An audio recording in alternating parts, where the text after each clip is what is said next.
Stop walking. There's no Stop walking, you're gonna get arrested. You've been notified once. Really? I just been threatened by the sergeant and I'm gonna be arrested on a public street. I dare y'all to lock me up. I'm addressing all of y'all. Put your hands behind your back. For what? What did I do? Fortunately for Mr. McCullough, both the Rhode Island and United States constitutions protect his freedom to express himself precisely how he did last October. Welcome back to the LackLuster channel. In October of 2020, John McCullough from the channel The Resistance had heard of a protest because of alleged police brutality. He made his way down to the scene, but upon his arrival, the protest was over, and as he began filming, several officers told him to leave or he would be arrested. Got a busted window here. They got a busted window here. Stay to the side? For what? For what reason? I'm just saying. That's it right there. I could walk this whole street. I could walk this. All right, so what's the problem? All right, well, don't tell me to do nothing. I thought there was somebody up there watching the vehicle. Yeah, I busted window over here. Johnny, you're gonna clear out of here. All right, we've just dispersed everybody. You need to leave too. All right, There's we're not doing this. Stop walking. There's no tape. Stop walking. You're gonna get arrested. You've been notified once. Really? All right, Okay. take off. Okay. I'm done with you. Get out of here. Mm-hmm. You come back, you're getting arrested. On the public street? On the public street? You've been notified. On the public street, I'm gonna get arrested? It's a crime scene. Have a nice night. I don't see no tape, but We're about to put it up somewhere.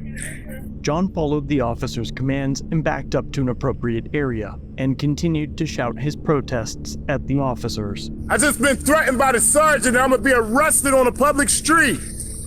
How does that go? I'm here for no ill intent. You got flat tires, busted windows, ladies and gentlemen. Flat tire over here, they butthurt. They told me to get up out the situation or he's gonna arrest me and he was only telling me one time. After standing in the same place for about 14 minutes and being completely ignored by the officers, Officer Flavio Tavares had his feelings hurt to the point that he exceeded the constitutional limitations to his authority and effected a false arrest, taking John into custody for disorderly conduct. Y'all gonna hear about it. It's all documented. Y'all wanna lock me up? It's documented. Federal lawsuit coming y'all way. I dare y'all. I dare y'all to lock me up. I'm addressing all of y'all.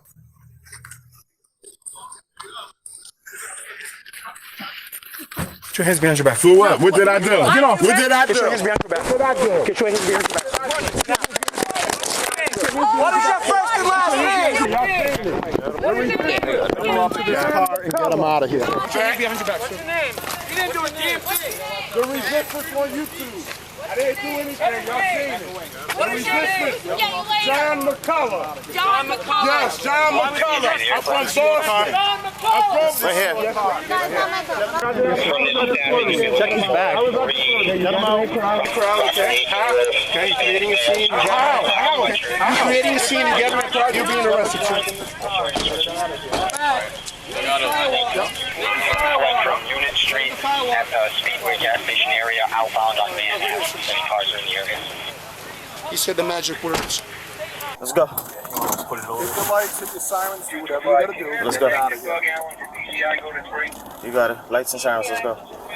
Disorderly?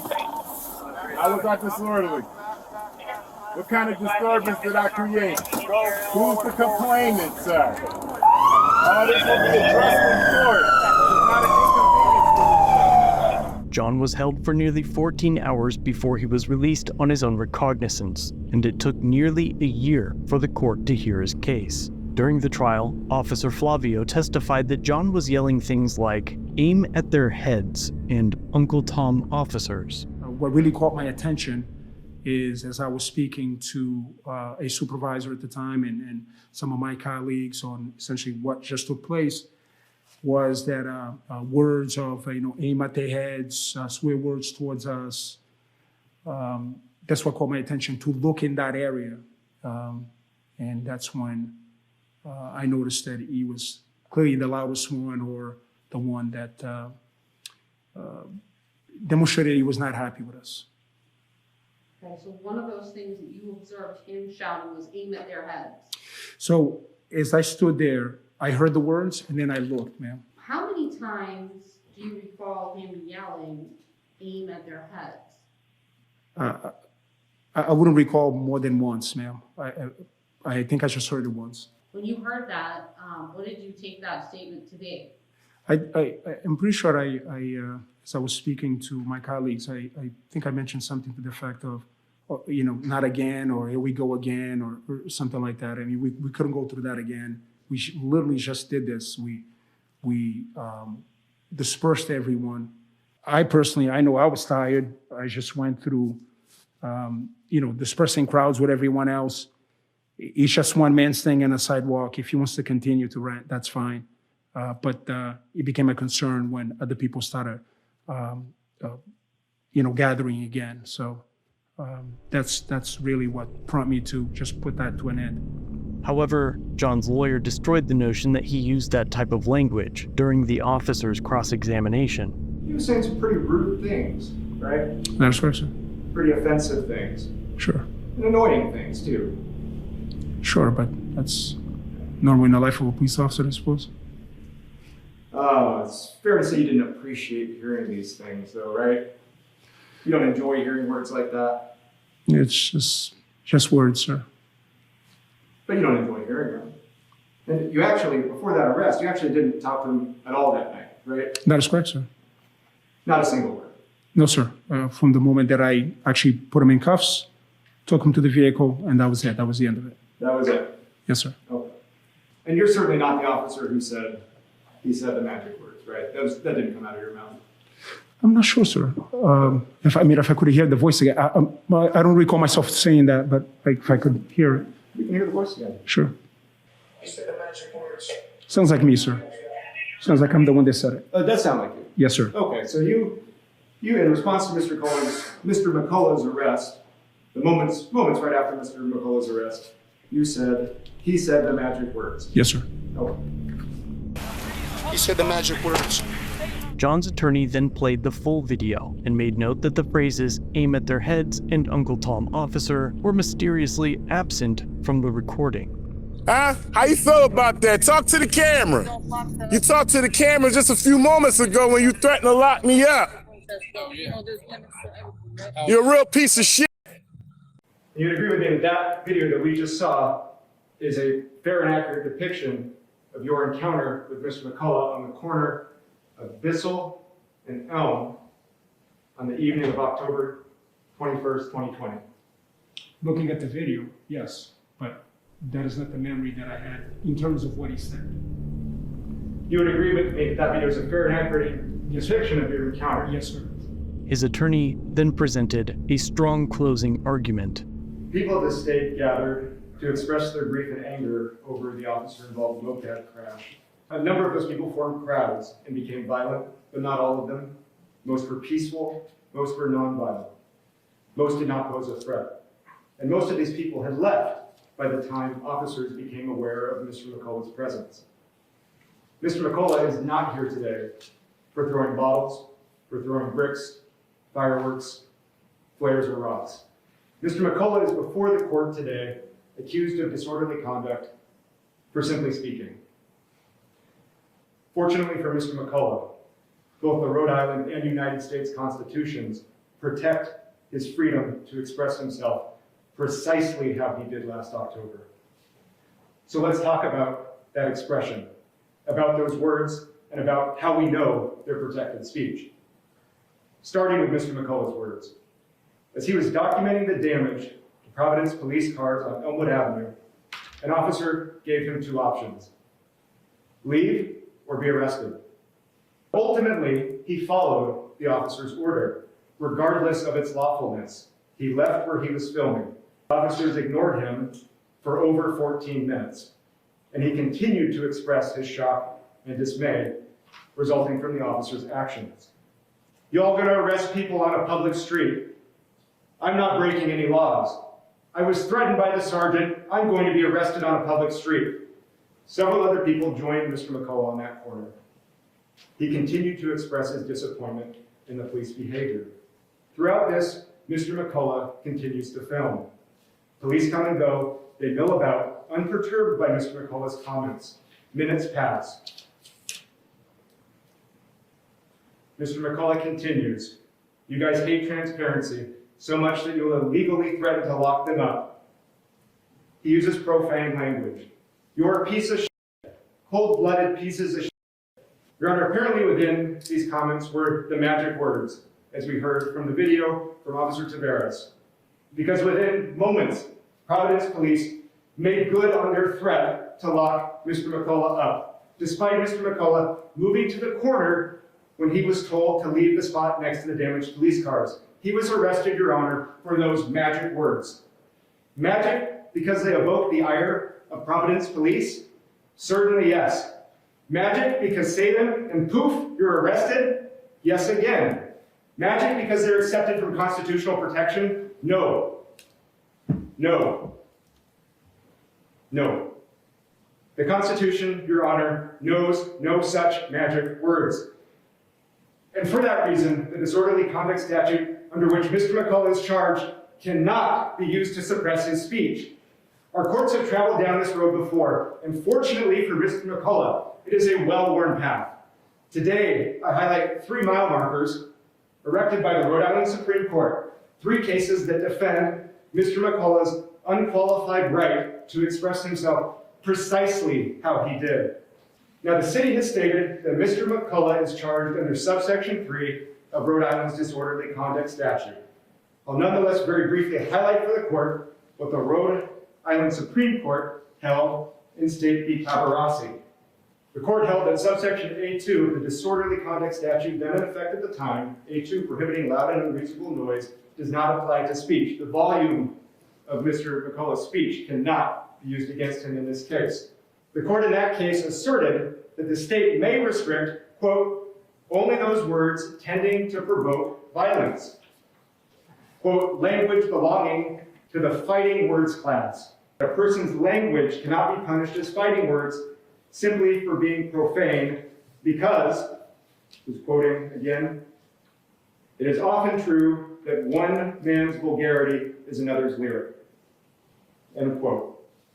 Additionally, unlike McKenna, his remarks did not concern the officers individually. The officers did not visibly react at all until moving in to arrest him. The state may not punish the use of words that merely elicit indignation, disgust, or anger from the addressee. Mr. McCullough interrupted and irritated the officers as they were attempting to do their job. He was not the reason for their initial decision to come to the scene. He showed up after they were already there and was arrested merely for being an annoyance. That isn't disorderly, Your Honor, that's a protest. He made his voice heard. He made his presence known. He was nonviolent. The violence had ended almost an hour earlier. He moved when asked. Police should have expected and did expect comments like those made from Mr. McCullough that night. Comments like his and comments far worse. And Your Honor, we heard some of those far worse comments from Officer Taveras. We heard Officer Taveras testify that he first observed Mr. McCullough on the corner of Bissell and Elm, and that from that corner, Mr. McCullough yelled, aim at their heads, fuck the police, Uncle Tom officers, and field N-words. Whether those particular words were sufficient to evoke a violent reaction from either the officers or fellow protesters, thankfully, is not a question before the court. Because everyone present here today knows that Mr. McCullough did not utter those words. Officer Taveras' testimony attributing them to Mr. McCullough is simply erroneous. Now, he may be honestly mistaken. This happened almost a year ago. It was a chaotic night. He told us on direct that he was tired. And he quite obviously remembers none of what was said, despite independently reviewing Mr. McCullough's video on the internet. But regardless of the reason for Officer Taveras' testimony, we have video evidence in this case. The video does not lie. Those were not Mr. McCullough's words. And paradoxically, Your Honor, Officer Taveras himself wasn't particularly perturbed by Officer Taveras' words that we heard for the very first time on direct. According to him, such words are, quote, normal life of a police officer, I suppose, and quote, just words, sir. And as we also heard from the video, Mr. McCullough missed the protest. He wasn't a part of the large group of protesters that was ordered to disperse. He regretted not being there. He regretted not capturing the action for posterity. He was there filming that night.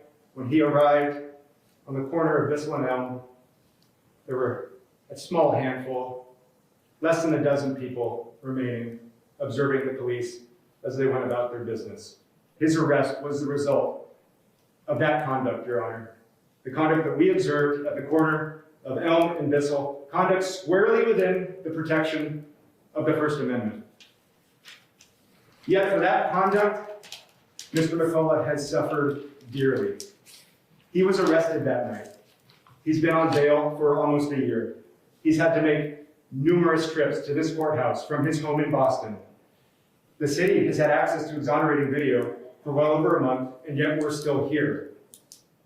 Let us today begin to right the wrong that Mr. McCullough has suffered by honoring the principles on which this country was founded. Principles that are Mr. McCullough's birthright. His right to assemble, his right to peacefully protest state action.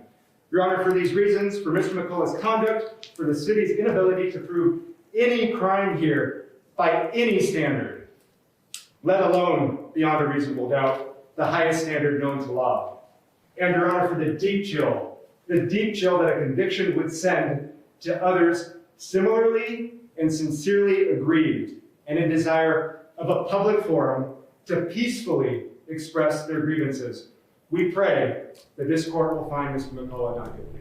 Thank you, Mr. Francisco. And finally, the judge found John not guilty, but not without justifying the officer's actions. City of Providence versus John McCullough, case number 61208966. There's one count charged in this complaint, is that of disorderly conduct allegedly happening on October 21st of 2020. Cut right to the chase on this. I don't believe it does constitute disorderly conduct under our case law. I am hard pressed to make a finding that Mr. McCullough's words, more than his actions certainly, but it was mostly the words, crossed the line and constituted disorderly conduct under our case law and statute. That being said, Mr. McCullough, you got what you wanted. You were arrested. You were poking away at them. Poke, poke, poke. You just continued to do, it was a provocation. As the court had said in one of these other cases, the reaction was justifiable, but it was not considered to be illegal. It wasn't disorderly conduct on a legal basis, but it was provocation. And there was a response to it, right or wrong, but it was something you essentially had opened an invitation to. So they did it, they arrested you. So, but you're not guilty of disorderly conduct. And that's it. Thank you. John is now suing the officers, the city and the state, as well as the police department, citing 15 counts. But the most interesting of all is the request for damages against each individual defendant. As often, when an officer loses qualified immunity, the city will still pay a judgment through the taxpayer or tax-funded insurance policy. This is known as indemnification and is perhaps a worse plague than qualified immunity. And so, as this lawsuit continues, I'll be sure to let you know, but let me know what you think in the comments down below. Check out the resistance by using the provided links, and check out another video linked on screen.